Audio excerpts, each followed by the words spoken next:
So this is a video that I don't really want to make because I just got the EP-133 or the K.O. in the mail.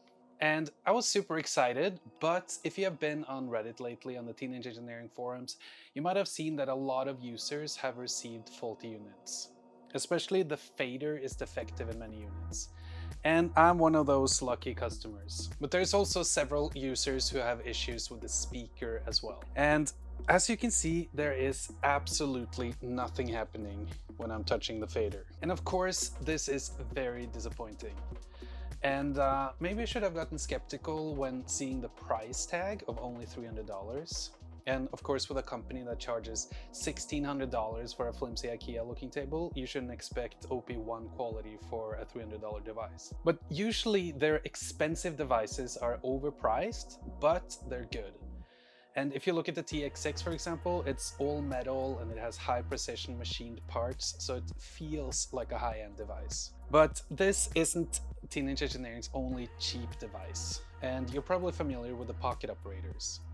And the pocket operators are obviously extremely simplistic, and they have made the cheap build into a feature, which is what Teenage Engineering is really doing well.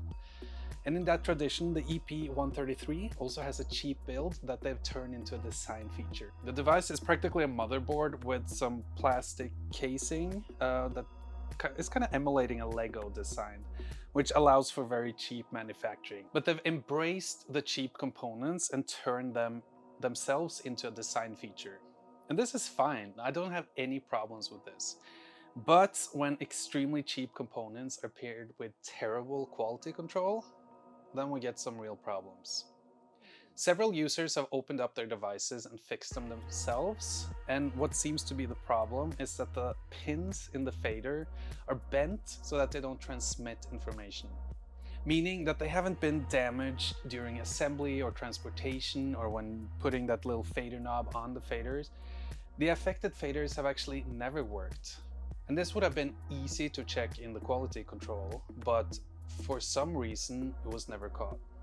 And this is unacceptable, and it's not good for the Teenage Engineering brand, which is a shame because this is an otherwise really fun product. Now, there are a ton of guides online on how you can fix the fader yourself, but I would not recommend it. The moment you open up the device, you void the warranty. Instead, if this happens to you, you should hold the company responsible and send it back. And that's what I will do. I was hoping I would have some fun with it and enjoy the classic Teenage Engineering quirkiness that usually brings out so much creativity in me. But not this time. Will I ever try it out again? Maybe. But I will need some assurance that it will last longer than just a few days or weeks, or in my case, 0 days. Has this happened to you? Well, let me know in the comments and feel free to share your experiences with the K.O. or Teenage Engineering in general. Thank you for watching, and I hope my next video will be a little bit more positive.